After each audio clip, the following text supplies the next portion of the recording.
귀한 기도 감사드립니다. 다스리라 라는 제목으로 말씀 함께 하겠습니다. 오늘도 인사하고 시작할까요? 우리는 함께 복을 나누는 사랑의 교회입니다. 인사하겠습니다. 우리는 함께 복을 나누는 사랑의 교회입니다. 근데 우리 교회 슬로건이 참 좋은 것 같습니다. 함께가 얼마나 귀한지, 함께 복을 나누는, 또 함께 세우는, 또 함께 예배하는, 함께 찬양하는, 또 함께 큐티하는, 그런데 함께 싸우는, 함께 비방하는, 그러면 안 되겠죠? 이 코로나 시국 속에서도 함께 이겨내는, 또 이 속에서도 함께 하나님의 나라를 세워가는 그런 복된 교회 되기를 진심으로 축원합니다. 우리 장로님 기도해 주신 대로 참 그런 복 있는 교회 됐으면 좋겠어요. 함께 이 아름다운 것들을 이루어가는 그런 복 있는 교회. 자, 우리가 3주에 걸쳐서 이제 오늘 마지막 파트인데요. 이 문화명령, 창세기 1장 28절 말씀을 우리가 함께 나눴죠. 인간의 총체적인 활동을 문화라고 할 때에 우리 활동의 그 책임을 규명해주는 아주 중요한 말씀이 바로 이 창세기 1장 28절 말씀이라고 그랬습니다.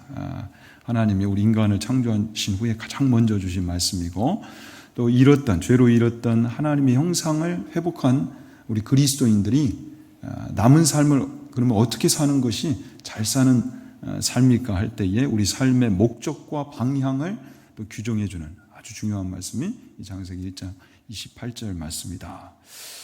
중요한 말씀이기에 우리 한번 읽어보고 오늘 암송 한번 해보도록 할까요? 자, 여러분들 눈빛이 아주 반짝반짝합니다. 자, 먼저 한번 읽어보고 그 다음에 암송하도록 하겠습니다. 하나님이 그들에게 복을 주시며 하나님이 그들에게 이르시되 생육하고 번성하여 땅에 충만하라. 땅을 정복하라. 바다의 물고기와 하늘의 새와 땅에 움직이는 모든 생물을 다스리라 하시니라. 아멘. 자, 이제 한번 암송하겠습니다. 시험이 들만할 때 보고하셔도 됩니다. 자, 암송하겠습니다. 하나님이 그들에게 복을 주시며 하나님이 그들에게 이르시되 생육하고 번성하여 땅에 충만하라. 땅을 정복하라. 바다의 물고기와 하늘의 새와 땅에 움직이는 모든 생물을 다스리라 하시니라. 아멘. 잘하셨습니다. 여러분들 잘하시네요. 아무튼 시리즈로 이렇게 전하는 말씀은 마지막 그 시간에는 꼭 암송한다라는 걸 기억하시고 미리 사전에 연습하고 오시면 참 좋겠어요. 자, 이제 오늘은 이 마지막 부분, 바다의 물고기와 하늘의 새와 땅에 움직이는 모든 생물을 다스리라. 자, 우리가 지금까지 쭉 나눈 대로 인간은 다른 피조물들과 구별되게 창조되었다고 그랬죠. 다른 피조물들은 종류대로 지음을 받았어요. 그런데 우리는 어떻게 지음을 받았다? 하나님의 형상대로, 모양대로 지음을 받았다. 그래서 하나님의 형상대로 지음을 받았다는 것은 어떤 의미라고 했습니까? 바로 하나님을 닮은 존재, 하나님을 유추할 수 있는 그런 존재, 그리고 무엇보다도 하나님과 교제할 수 있는 그런 존재로 지음을 받았다. 그래서 참 이전에 보면은 참 교회에서 그 안타까운 분들이 자폐 아동을 가진 가정들 있잖아요. 특히 그 부모들, 엄마가 자주 하는 말이 이 아이보다 내가 하루 더 늦게 이렇게 생을 마감해야 되는데 그것을 놓고 기도하고 있다고. 그게 어떤 뜻이에요, 여러분? 내 자녀 내가 돌보지 않으면 누가 돌봐줄 거. 그 사랑 속에서 또 그런 걱정을 이제 토하는 거죠. 그런데 보면은 늘 그분들의 안타까운 그 마음 중에 하나가 무엇이냐면 그 사랑을 나누고픈, 그 사랑을 들고 내 자녀와 교제하고픈 그 마음이 가득한데 그것을 나누지 못해서 참 안타까운. 근데 우리가 영적으로도 마찬가지라는 거죠. 우리가 영적 자폐아가 돼서는 안 되겠다. 늘 하나님과 교제할 수 있는, 함께 꿈을 나누고 비전을 나눌 수 있는 그런 존재로 지음을 받았는데 바로 하나님과의 그 아름다운 만남과 교제가 우리의 삶 가운데 있어야 하겠다. 그래서 세상은 두 부류로 나눠진다고 그랬어요, 여러분. 이 죄로 인해서 하나님의 형상을 잃었어요, 분명히 우리 인간들이. 그래서 창조와 타락에 여전히 갇힌 그런 인류가 있고, 또 이제는 예수 그리스도 이 생명 안에서 하나님의 형상을 찾은 하나님의 자녀들은 어떤 은혜 안에 이제 놓여 있어요? 창조, 타락, 구속. 이 은혜 안으로 들어온 또 인류가 있다. 두 부류로 나눠지는데 우리는 어디에 해당이 돼요? 바로 후자, 하나님의 자녀, 그 은혜를 입은 자녀들이란 말이죠. 그래서 이제는 우리가 다시금 창세기 1장 28절 이 말씀을 붙잡고 더 깊이 있게 묵상하면서 우리 인생의 남은 삶을 어떻게 살아야 할고 이 방향을 잡아야 되겠다. 거기에 우리 모든 것을, 주신 모든 것을 쏟는 그런 인생이 돼야 되겠다. 아무쪼록 이 일을 위해서 이미 하나님이 복을 주셨다고 그랬어요. 그래서 이 놀라운 또 존귀한 명령, 사명을 이루기 위해 하나님이 그 약속하신 복을 어떻게? 지극히 사모하고 그 복을 나만 누리는 것이 아니라 그 복을 나누는 자리까지, 그 복으로 세상을 존귀하게 바꿔가는 그 자리까지 함께 나가자. 그래서 이 실천상 우리 여러분 뭐 하자? 이 말씀 무지에서 선포하자라고 그랬어요. 어떻게 한 주간 눈을 뜨는 순간부터 침상에서 선포하셨습니까? 내 삶에 또 나의 머무는 처소에 복이 있을지어다. 아무튼 선포하시길 바랍니다. 오늘도 한번 해봅시다. 복이 있을지어다. 충만하라, 정복하라, 다스리라. 3번 하가합니다. 복이 있을지어다. 충만하라, 정복하라, 다스리라. 복이 있을지어다. 충만하라, 정복하라, 다스리라. 복이 있을지어다. 충만하라, 정복하라, 다스리라. 아멘. 꼭 하시기를 바랍니다. 여기 있는 목사가 아주 여러분들 꼭 하시라고 막 앙칼진 목소리로 그렇게 한 것처럼 여러분들 꼭 해보시기를 바라요. 분명히 하나님이 이 약속의 말씀 안에 능력이 있습니다. 선포할 때 창조의 그 역사, 정말 혼돈이 질서로 바뀌고 공허가 생명으로 바뀌고 그리고 흑암이 또한 빛으로 바뀌는 그 놀라운 역사를 경험하게 될 줄을 믿습니다. 그 사모함을 가지고 이번 한 주도 꼭 선포하십시오. 복이 있을지어다. 충만하라, 정복하라, 다스리라. 자, 이제 오늘은 이 마지막 파트, 문화명령의 마지막 파트, 바다의 물고기와 하늘의 새와 땅에 움직이는 모든 생물을 다스리라. 자, 여러분 지금 지구촌 그 곳곳이 물난리 불난리로 아주 몸살을 앓고 있는 것 같아요. 지금 이 온실가스로 인한 기후변화의 심각성이 곳곳에서 지금 감지가 되고 있습니다. 기후변화 전문가들에 따르면 현재 지구 평균 기온의 상승폭이 1.09도시래요. 1도 정도 오른 거잖아요. 그게 무슨 대수냐 하실 수가 있는데 우리나라만 하더라도 1980년대부터 2010년대까지 무려 여름이 2주가 더 늘었어요. 그리고 겨울은 3주 이상이 줄었어요. 그래서 50년에 한 번 찾아올 법한 이 극한 고온 현상이 무려 4.8배가 이렇게 늘어났다고 그래요. 그리고 이대로 이제 탄소 배출량이 줄어들지 않고 계속 간다면 2050년도에는 지구촌의 온도가 한 3도 정도 상승이 된답니다. 그런데 그렇게 되면 어떤 이제 현상들이 나타나느냐? 저 북극이 다 녹아버리고요. 우리 지구촌에 한 10억 이상의 인구가 이제 이동을 해야 된다. 못 사는 곳이 너무 많으니까. 그리고 아주 극심한 식량난이 찾아올 것이다라고 지금 전문가들은 예측을 하고 있어요. 그러니까 2050년이 되면 이 온난화를 지구 스스로가 소화할 수 있는 그런 자정 능력을 잃게 된다라는 거죠.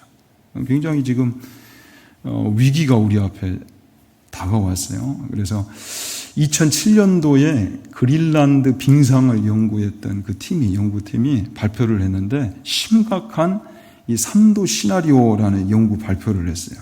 근데 그때까지만 해도 이게 뭐 얼마나 대단하겠느냐, 그리고 너무 좀 극단적인 시나리오다라고 터부시했는데 지금 그게 지금 현실이 돼가고 있는 거예요. 우리 지금 뭐 뉴스를 계속 듣고 있죠.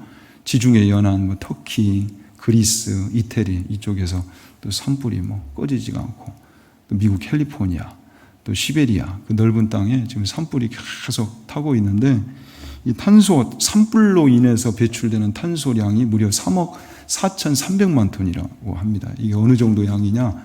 우리나라 반년치 탄소 배출량이래요. 그러니까 이게 불이 꺼지지 않고 매년 타니까 이게 악순환이 되는 거예요. 저 시베리아 같은 경우는 너무 높죠. 우리나라 100배 이상 되는 그곳이 영구 동톡증이 형성이 되는데 거기는 얼음이 얼어서 산불하고는 전혀 상관이 없는 지역이 돼야 되는데 올해만 해도 우리나라 거의 남한의 면적 가까운 그 면적이 탔다 그래요. 그리고 그 겨울에도 거기는 불이 잘 안 꺼지더라고요. 밑에 이탄이라는 이끼 그리고 여러 식물들이 너무 많이 쌓였기 때문에 눈이 덮여도 꺼지지가 않는 거예요.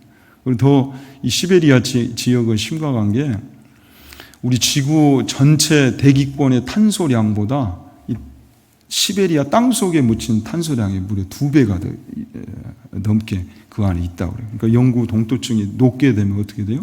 그 속에 있는 탄소와 또 여러 우리가 측량할 수 없는 이 바이러스들이 올라오기 때문에 참 심각한 우려를 지금 하고 있더라고요. 여러분 어때요? 지금 지구가 이렇게 아리를 하고 있어요. 근데 성경은 어떻습니까? 지구가 영원하다고 말씀해요? 이 세상이 영원하다? 그렇지 않아요. 분명히 끝이 있다라는 거예요. 종말의 때가 분명히 다가오고 있다라고 말씀하시죠. 그래서 예수님이 공생애를 시작하실 때 이렇게 말씀하셨어요. 이때부터 예수께서 비로소 전파하여 이르시되 회개하라 천국이 가까이 왔느니라 하시니라. 제자들도 나가서 이렇게 전했죠. 회개하라 전파하고 많은 귀신을 쫓아내며 많은 병자에게 기름을 발라 고치더라. 이 지구의 이러한 위기를 보면서 지구를 맡기신 그 하나님 앞에 우리를 대권자로 세우신 그 하나님 앞에 우리의 지금 역할을 우리가 제대로 감당하고 있는가 이것을 돌아봐야 한다는 것이죠. 우리 믿는 자들부터가 그러면 이런 시대 속에서 특히 이 코로나 시국을 우리는 맞이하면서 우리가 어떻게 사는 것이 제대로 사는 것일까 이런 부분들을 정말 고민할 줄 알아야 되고 또 거기에 합당한 은혜를 복을 또 하나님 앞에 구해야 한다는 사실입니다. 그래서 우리는 창세기 1장 28절 말씀으로 돌아가야 되는 거예요. 이 말씀을 이 시대에 어떻게 적용하고 실천해야 할 것인가. 그런데 아이러니하게도 이 환경운동가들은 왜 그렇다면 이 지구가 이렇게 모마리를 하고 있고 병들었을까 할 때에 그 주범으로 누구를 꼽냐면 바로 우리 기독교인들을 꼽아요. 그래서 우리 기독교인들을 많이 비방합니다. 자, 그 이유 중에 하나가 바로 이 창세기 1장 28절이다라고 말을 하는 거예요. 아이러니하게도 창세기 1장 28절 때문에 이 지구를 망가뜨리게 하는 것이 바로 우리 그리스도인들이다라고 공격을 하고 있습니다. 문화명령이 지구를 향한 약탈과 파괴, 이 정복을 허용하는 일종의 면허증이 됐다는 거죠. 그리고 그리스도인들은 자연 착취를 하나님의 뜻으로 받들고 있다. 여러분 근데 실제 그래요? 우리 강단에서도 계속해서 이 말씀 나누지만 제대로 된 그리스도인이라면 창세기 1장 28절 말씀을 그렇게 해석합니까? 절대 그렇지가 않죠. 우리를 대권자로 하나님이 세우셨을 때 사실 우리는 주인이 아니에요. 만왕의 왕이신 하나님께서 만물의 주인이신 그분께서 우리에게 이 명령을 하셨을 때는 자연을 파괴하라, 약탈하라 라고 주신 말씀이 아니라 이것을 잘 관리하고 경영하라라고 주신 말씀이라는 거죠. 그러니까 청지기로서 우리의 역할을 제대로 감당할 것을 명하신 거예요. 우리는 환경 파괴자가 절대 될 수가 없어요. 이 말씀을 온전히 이해하고 받든다면 오히려 어떻게 하나님, 본래 주인이신 하나님이라면 어떻게 이것을 관리하셨을까? 이런 질문을 던져봐야 되고요. 또한 우리에게 주신 많은 것들을 잘 경영하고 관리하기 위해서는 어떤 지혜가 필요할까? 본래의 목적, 창조의 목적인 하나님의 영광을 위해서 우리가 이 역할을 감당해야 되는데 그렇다면 어떻게 해야 될까? 이 속에서 이 명령을 붙잡는 것이죠. 그래서 그건 큰 오해고 또 근거가 없는 주장이라고 할 수가 있어요. 그래서 통치권을 우리가 행사함에 있어서는 청지기로서 절대적인 이 섬김과 그리고 관리의 의미에서 이 역할을 감당해야 하겠다. 특별히 오늘 이제 마지막 이 명령, 다스리라라는 이 단어 안에 그러한 의미가 다 담겨 있습니다. 이제 히브리어로는 라다라는 이런 동사인데요. 이 단어는 그 두 가지 측면에서 의미가 해석이 돼요. 먼저 기본적으로는 통치권을 갖다라는 의미인데, 부정적인 대상에서는 이렇게 사용이 됩니다. 시편 110편 2절에 여호와께서 시온에서부터 주의 권능의 규를 내보내시리니 주는 원수들 중에서 다스리소서. 그러니까 영적 전쟁과 같은 우리 원수 마귀의 이 흑암의 세력들에 대해서는 그들을 내쫓는, 짓밟는, 그러니까 물리치는 다스림의 의미를 가져요. 레위기 26장 17절에서도 내가 너희를 치리니 너희가 너희의 대적에게 패할 것이요 너희를 미워하는 자가 너희를 다스릴 것이며 너희는 쫓는 자가 없어도 도망하리라. 자, 원수 사탄은, 이 흑암의 세력은 우리가 짓밟아야 되겠죠. 물리쳐야 되겠죠. 그런데 우리가 하나님의 편에 서지 않고 하나님의 도우심을 받지 못하면 오히려 우리가 그런 대상이 될 수 있다라는 거예요. 쫓김을 받는 신세가 된다. 그러나 부정적인 대상이 아니라 긍정적인 대상이 될 때는 어떤 의미를 갖느냐. 시편 72편 8절 그가 바다에서부터 바다까지와 강에서부터 땅끝까지 다스리리니. 자, 왕에게 다스릴 수 있는 이 권한을 주셨다는 말이에요. 자, 그래서 만왕의 왕은 하나님이세요. 그런데 충만하라, 정복하라, 다스리라. 당시에 이 명령은 누구만이 할 수 있는 명령이다? 왕만이 할 수 있는 명령이다. 그 권한을 우리에게 위임하셨다는 거예요.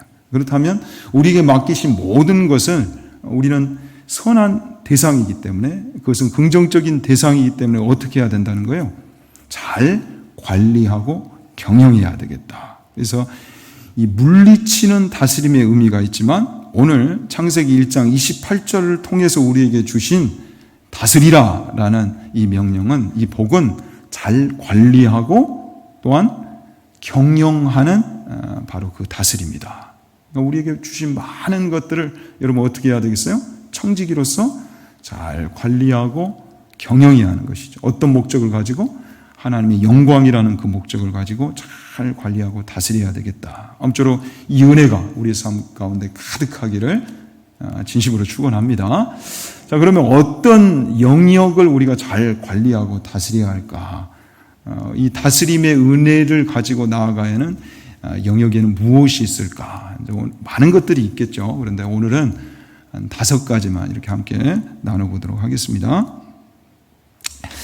자, 먼저 시간의 청지기가 되자. 무엇의 청지기가 되자? 시간의 청지기가 되자. 시간을 잘 관리하고 또한 경영해야 되겠다. 여러분, 시간은 곧 무엇이에요? 인생이죠. 시간이 곧 인생이에요. 그래서 우리가 계속해서 나누는 말씀인데, 에베소서 5장 16절 17절 말씀 함께 읽겠습니다. 세월을 아끼라. 내가 주의 뜻이 무엇인가 이해하라. 한 번 더 읽겠습니다. 세월을 아끼라. 때가 악하니라. 그러므로 어리석은 자가 되지 말고 오직 주의 뜻이 무엇인가 이해하라. 자, 성경은 분명히 우리 가운데 어떻게 말씀해요? 세월, 시간을 무엇하라? 아끼라. 낭비하지 말라라고 명하십니다. 세월은 아껴야 한다. 근데 세월을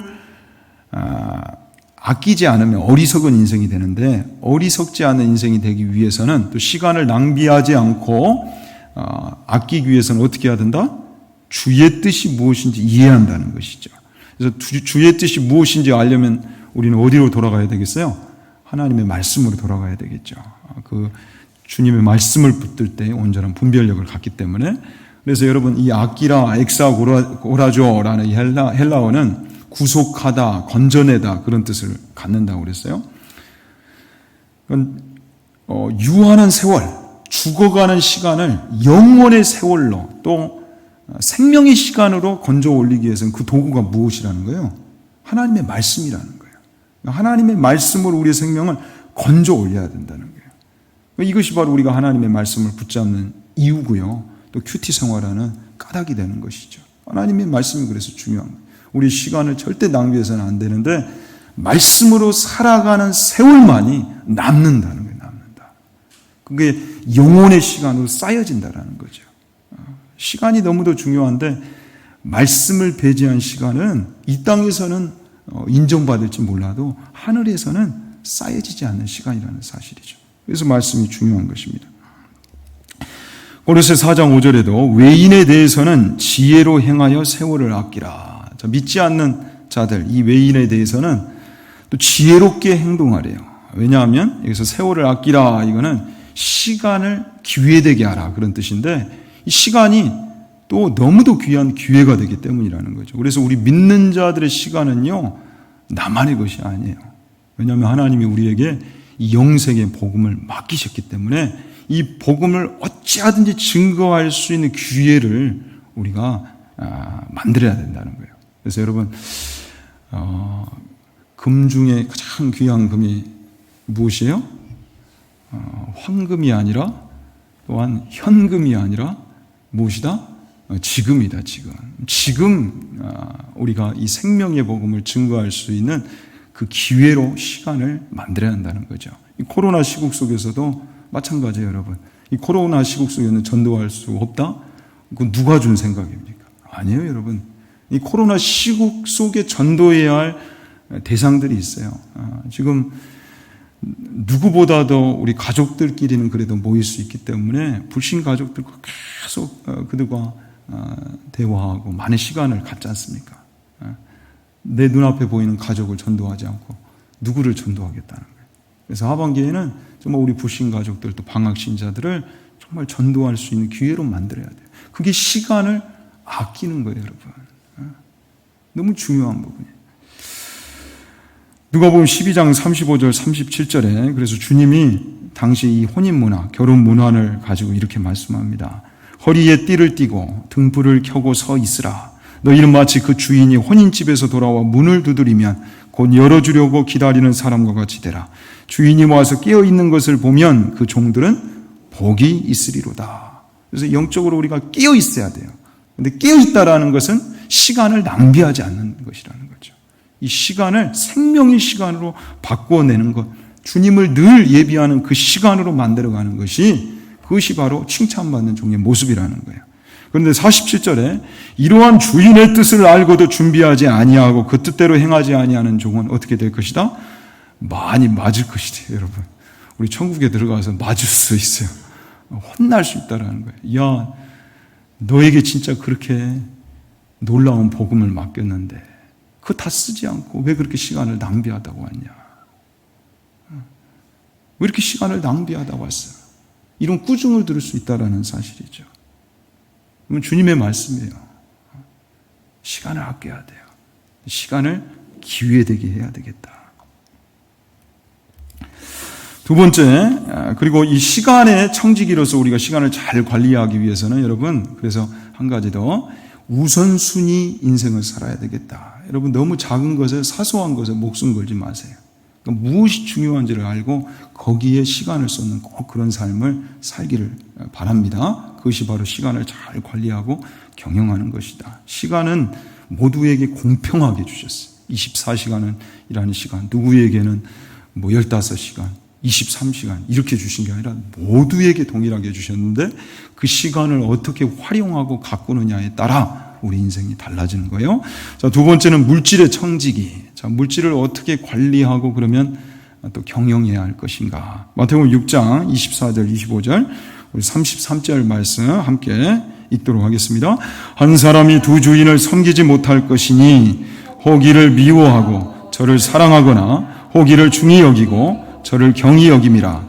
너희가 하나님과 재물을 겸하여 섬기지 못하느니라. 그러므로 내가 너희에게 이르노니 목숨을 위하여 무엇을 먹을까 무엇을 마실까 몸을 위하여 무엇을 입을까 염려하지 말라. 목숨이 음식보다 중하지 아니하며 몸이 의복보다 중하지 아니하냐. 그런즉 너희는 먼저 그의 나라와 그의 의를 구하라. 그리하면 이 모든 것을 너희에게 더하시리라. 여러 번 말씀을 드렸지만 물질의 가치는 여러분 어떻게 규정이 됩니까? 물질의 가치는 소유의 많고 적음이 아니라 누구의 소유이냐. 예를 들어서 죄인들에게 이 물질, 악인에게 물질은 죄를 짓는 도구가 될 수 있단 말이죠. 많을수록 더 큰 죄를 질 수 있겠죠. 특히 어린아이에게 칼을 맡겨주면 그건 위험한 도구가 돼요. 그러나 1급 요리사, 셰프에게 칼은 멋진 요리를 만들어내는 참 귀한 소중한 도구가 된다는 사실이죠. 우리 인생도 마찬가지예요. 우리의 인생의 가치는 무엇으로 매겨진다? 누구를 주인으로 모시느냐. 내가 주인 되느냐. 특히 또 무엇이 주인 될 때 우리 인생이 문제가 될 수가 있어요? 바로 이 돈. 물질이 주인 될 때, 돈의 노예가 될 때 큰 문제가 나타난다는 것이죠. 그래서 한 사람이 두 주인을 섬기지 못할 것이다. 너희가 하나님과 재물을 겸하여 섬기지 못하느니라. 아무쪼록 돈의 노예가 아니라 하나님을 주인 삼음으로 돈을 부릴 수 있는 그런 복이 있기를 진심으로 축원합니다. 그런데도 오늘날 세상을 보십시오. 여러분 얼마나 돈의 노예로 살아가는 이들이 많습니까? 그래서 우리 인생도 다시 한번 점검을 해야 되는데 분명히 하나님은 약속을 주셨어요. 그런즉 너희는 먼저 그의 나라와 그의 의를 구하라. 그리하면 신실하신 하나님의 약속이에요. 한번 이 약속을 믿어보시길 바라요. 그래서 의식주 중심의 인생을 살 것이냐 아니면 하나님 나라와 의를 위하여 살 것이냐 늘 물으시기 바랍니다. 오늘 하루도 눈을 뜨면서 나는 하나님의 나라와 의를 위하여 살 것인가 아니면 의식주 여전히 거기서 헤어나오지 못하고 그렇게 염려하다가 또 욕심대로 살다가 끝날 것인가 하나님과 동행하는 인생이 될 것인가 약속을 붙드는 인생이 될 것인가 아니면 여전히 창조 타락 안에 갇힌 그 모양대로 살 것인가 꼭 묻기를 바랍니다. 그래서 창세기 1장 28절을 내가 어떻게 오늘 한 날 구현하기 위해서 특별히 이 물질에 대해서 어떻게 내가 관리하고 경영해야 되는가 많은 사람들이요 이 부분에서 약해요. 하나님을 주인으로 모신다라고 나의 인생은 하나님이 주인 되십니다라고 그렇게 선포하면서도 이 부분은 약한 것 같아요. 그러면 너의 인생에 물질에 있어서도 주인이 하나님이시냐? 칼빈은 그래서 오죽하면 이렇게까지 이야기했어요. 돈 지갑을 회개하지 않고서는 진정한 그리스도인이 될 수 없다. 그러니까 우리 물질에 있어서 하나님을 정말 주인으로 모실 때 그게 제대로 하나님을 주인으로 모신 인생이라는 것이죠. 마태복음 19장 21절 22절에 보면 이 재물이 많은 부자의 청년에 관한 일화가 소개돼요. 예수께서 이르시되 내가 온전하고자 할진대 가서 내 소유를 팔아 가난한 자들에게 주라. 그리하면 하늘에서 보화가 내게 있으리라. 그리고 와서 나를 따르라 하시니 그 청년이 재물이 많으므로 이 말씀을 듣고 근심하며 가니라. 자, 근심하며 떠난 인생들이 많다는 거죠.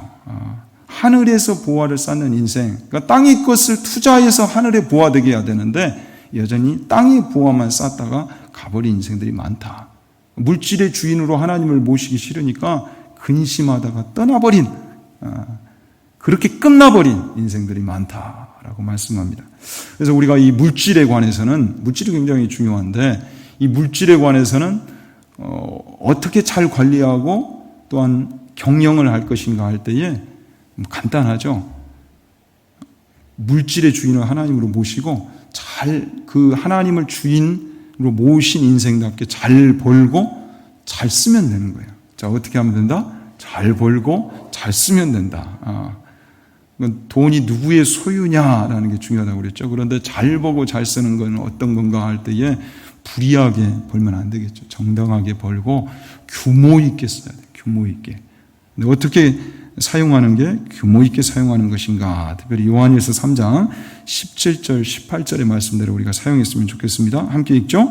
누가 이 세상의 재물을 가지고 형제의 궁핍함을 보고도 도와줄 마음을 닫으면 하나님의 사랑이 어찌 그 속에 거하겠느냐? 자녀들아, 우리가 말과 혀로만 사랑하지 말고 행함과 진실함으로 하자. 자, 여기에 보면 물질을 통해서 하나님의 그 사랑을 실천하고 은혜를 나누고 하나님의 나라를 세워가는 이 일에 우리가 마음을 닫아서는 안 되겠다.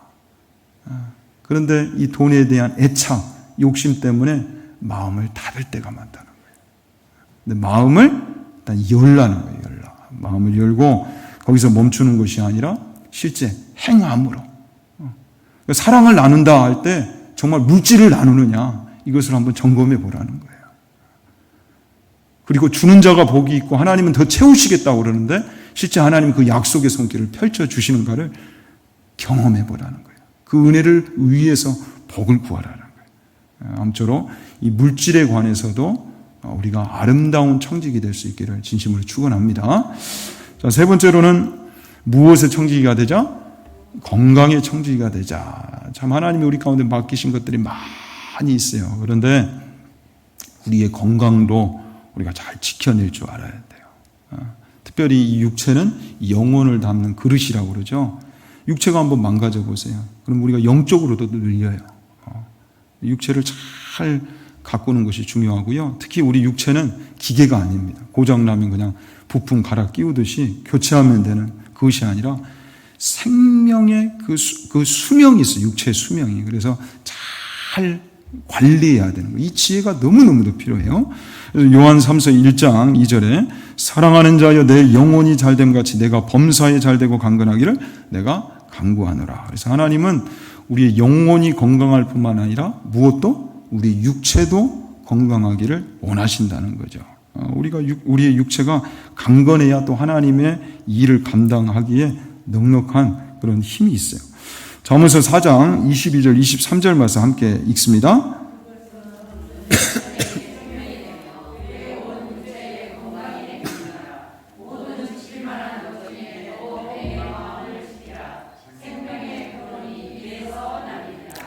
자, 그것은 얻는 자에게, 여기서 그것은 지혜의 말씀을 뜻해요. 부모가 정말 이것만은 꼭 붙잡아야 된다. 사랑하는 그 마음을 훈계하는 그 지혜의 말씀. 그 말씀을 얻는 자에게는 무엇이 되며? 생명이 되며 그의 온 육체의 건강이 됨이니라. 그래서 우리는 건강하기 위해서는 지혜롭게 살아야 되는데, 특별히 지혜롭게 사는 인생은 바로 하나님의 뜻대로 사는 삶이다. 거기에 건강이 보장되어 있다. 하나님의 뜻대로 살기 위해서 또한 말씀으로 우리가 돌아가야 되겠죠. 그리고 우리가 이제 육체의 건강을 관리하기 위해서는 무엇보다 중요한 게 바로 이 마음입니다. 마음 건강을 지키는 데서부터 육체의 건강은 관리가 되는 거예요. 특히 무엇이 무서워요? 이 스트레스가 무섭죠. 스트레스가 여러분 얼마나 무서운지 아세요? 자, 성경이 그것을 제대로 우리 가운데 설명하는 말씀이 잠언서 17장 22절 말씀입니다. 마음의 즐거움은 양약이라도 심령의 근심은 뼈를 마르게 하느니라. 자, 심령의 근심은 무엇을 마르게 한다? 뼈를 마르게 한대요. 마음의 즐거움은 약 중의 약인데 이 심령의 근심, 스트레스는 뼈를 마르게 한대요. 뼈가 여러분 어떤 기능을 해요? 조혈 기능을 해요. 그러니까 이 조혈관 세포가 뼈 안에 있는데 이 뼈에서 적혈구, 백혈구, 피가 만들어진다는 거예요. 의학적으로 이게 다 규명이 됐죠. 그래서 이 심령의 근심은 뼈를 마르게 해요. 여러분 스트레스 받지 마세요. 우리 믿는 자들은 특히나 예수님 믿고 나서 우리가 받는 복 중에 가장 먼저 우리가 누리게 되는 복이 어떤 복입니까?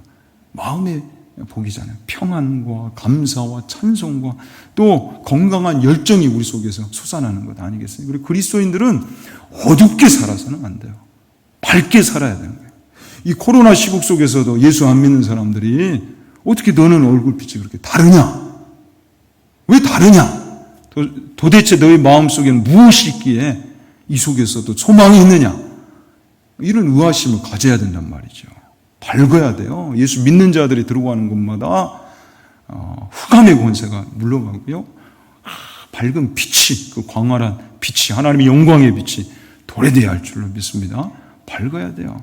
아무튼 우리 교회는 너무 밝아서 탈이 이럴 정도로 그런 은혜가 임하기를 원합니다. 그러니까 건강을 지키기 위해서는 먼저는 우리의 마음을 지키는 것이 중요하고, 그리고 이제 그 다음으로는 우리 육체를 어떻게 해야 되겠어요? 강건하게 만들기 위해서 잘 먹고 운동해야 되겠죠. 잘 먹고 잘 또 싸야 되겠고, 잘 먹고 운동을 해야 되는데 워낙 요즘은 잘 먹으니까 먹는 이야기는 그만하겠습니다. 그런데 운동을 해야 돼요. 근데 운동을 어떻게 해야 되느냐? 시간이 나서 운동을 하는 것이 아니라 시간을 내서 운동해야 돼요. 자, 하나님 왜 우리에게 두 발을 주셨어요?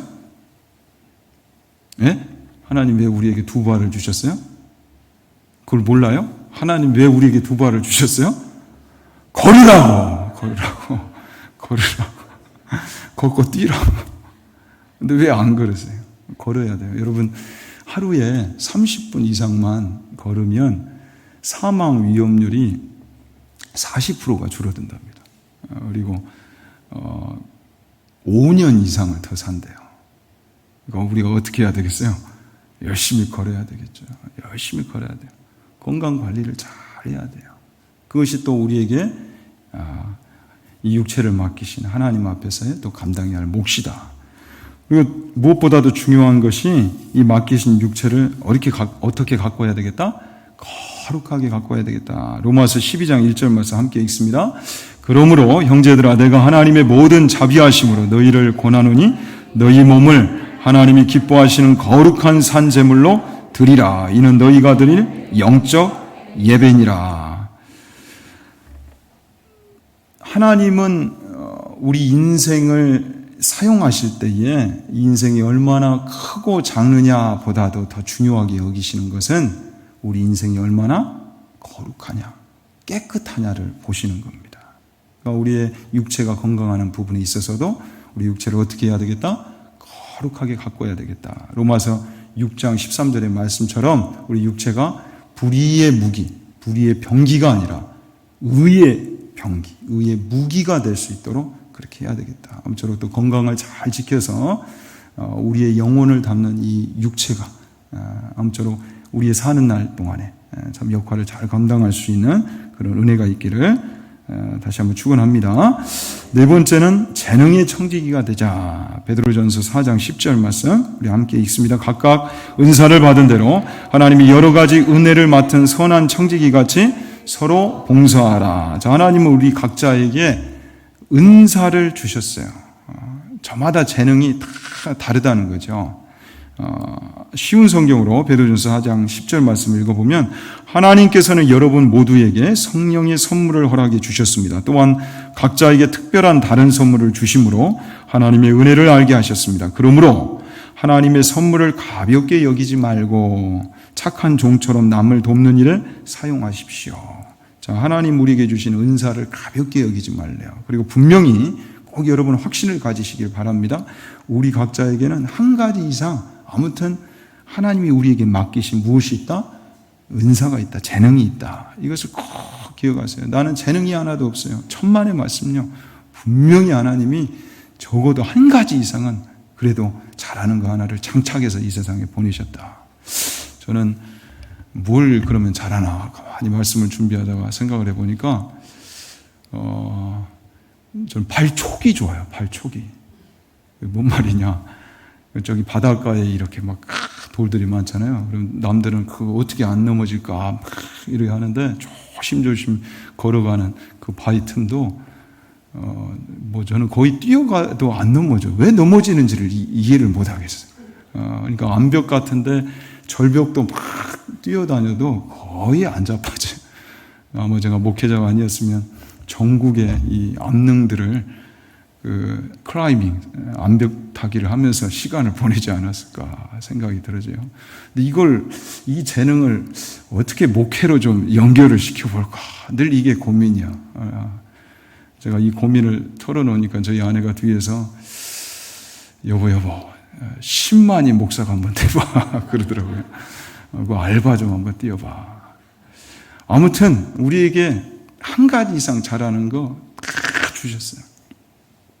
우리 교회에서도 그리스도의 이 몸을 이루는 유기체로서 혼자만 절대 하나님 이룰 수 없도록 다 우리를 만나게 하셨는데 각자의 역할이 있다는 사실이죠.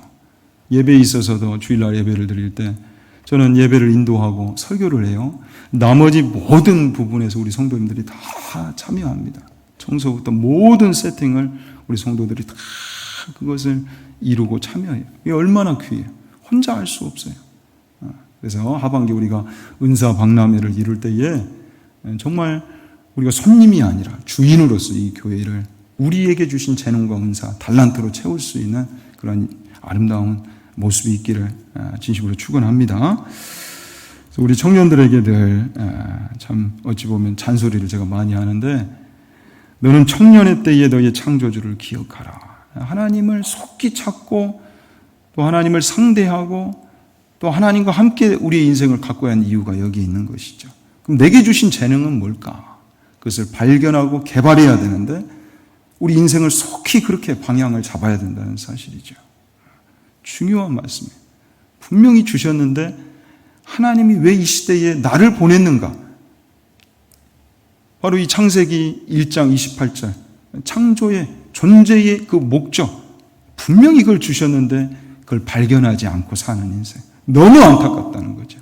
그걸 속히 나를 지으시고 나를 보내신, 이 시대에 이 장소에 보내신 그 하나님을 만나고 그 하나님과 교제하면서 그것을 더 찾고 더 갖고 가야 되겠다. 아주 중요한 부분이죠. 자, 마지막으로 또 하나님이 우리에게 맡기신 것 중에 오늘 바로 문화명령의 마지막 파트, 바다의 물고기와 하늘의 새와 땅에 움직이는 모든 생물을 다스리라. 우리를 환경 파괴자가 아니라 이 자연, 만물을 관리할 수 있는 대권자로 세우셨는데, 그렇다면 우리가 우리에게 이 맡기신 자연을 어떻게 잘 관리하고 경영해야 하는가? 여러분, 로마서 8장 19절에 보면 아주 재미난 말씀이 소개돼요. 피조물이 고대하는 바는 하나님의 아들들이 나타나는 것이니. 자, 이 모든 이 피조 세계가 대권자인 인간의 타락으로 인해서 이 피조 세계도 함께 고통을 받고 있어요. 그래서 고대한대요. 고대하다. 이 고대하다라는 이 헬라어 단어는 아카포라 도키아라는 단어인데, 여름철에 그 자라가 고개를 쭉 빼내는 것처럼 이 모든 피조 세계가 고개를 쭉 빼고 지금 지켜보고 있다는 거예요. 하나님의 자녀들이 지금 회복하고 있는지, 허무한 것에 그들도 지배당하는, 이게 빨리 끝나기를 바라는 그 마음으로 열렬한 기대, 그 기대를 하고 지금 지켜보고 있다는 거예요. 그래서 우리가 두 발 딛고 있는 곳에서 먼저 우리가 할 수 있는 일들을 감당해 보십시다. 아무튼 작은 거라도. 여러분, 자동차 이 탄소 이제 배출을 줄여야 돼요. 우리 자동차들도 지금 계속 바뀌어지고 있더라고요. 근데 우리부터가 한번 실천을 해보자고요. 좀 가까운 근거리는 차를 타는 것보다는 좀 우리 걸읍시다. 건강을 위해서도. 자꾸 걷고, 그리고 또 쓰레기도 줍는. 저희 교회 앞에도 보니까 이게 안타까운 게, 저희 교회만 풀이 없고 쓰레기가 없어요. 이 동네가 그냥 다 저녁 장사하고 나서 지저분해. 이 골목은 저희 아내가 매일 새벽마다 사실 쓰레기를 줘요. 얼마나 담배꽁초가 많은지. 그런데 우리가 주일 같은 경우에 목장별로 나가서 한번 이 주변을 갖고 보고, 이럴 때 다르구나. 우리가 두 발 있는 곳에서 한번 실천할 수 있는 부분부터 한번 해보도록 하십시다. 그래서 우리에게 맡기신 모든 영역, 시간과 물질과 건강과 재능과 또 자연, 그 이상의 부분까지도 잘 관리하고 경영하는 이 다스림의 은혜, 그리고 이것을 위해 또 무엇보다 이 문화명, 우리의 존재 목적, 이 사명을 감당하기 위해 하나님의 복을 지극히 사모하고 그 복과 은혜로 세상을 존귀하게 바뀌어나갈 수 있는 그런 아름다운 복의 통로, 전달자 될 수 있기를 진심으로 축원합니다. 오늘도 우리 한번 선포하고 또 이 한 주를 힘있게 열어보도록 하십시다. 복이 있을지어다, 충만하라, 정복하라, 다스리라. 힘있게 한번 앙칼진 목소리로 또 해보겠습니다. 복이 있을지어다, 충만하라, 정복하라, 다스리라. 세 번. 복이 있을지어다, 충만하라, 정복하라, 다스리라. 복이 있을지어다, 충만하라, 정복하라, 다스리라. 함께 기도하겠습니다.